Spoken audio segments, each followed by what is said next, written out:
Aslanım bize çıkar mı kani?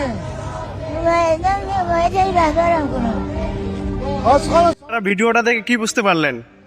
ইরানের একটা দাদিমা যার বয়স মনে হয় আমার মনে হচ্ছে 80-র উপরে হবে, সেই দাদি নাকি তার তার সুপ্রিম লিডারের হয়ে মাঠে নেমেছে, তার সুপ্রিম লিডারের হয়ে লড়ার জন্য।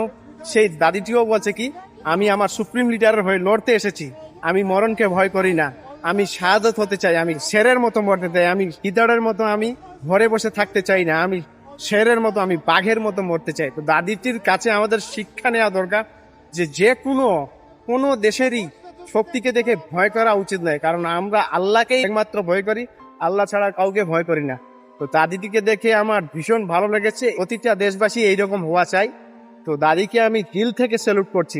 আর আমেরিকা হুঁশিয়ারি দিয়েছিল যে আজকে তোমাদের পৃথিবীর মানচিত্র থেকে আমি নাম আর নিশান মিটিয়ে দিব, কিন্তু দাদিটি দেখো, দাদিটি রাস্তায় নেমেছে তাদের সুপ্রিম লিডারকে রক্ষা করবে বলে, এইটা বলছে দাদিটি। ভিডিওটা ভালো লাগলে বন্ধুরা বেশি বেশি শেয়ার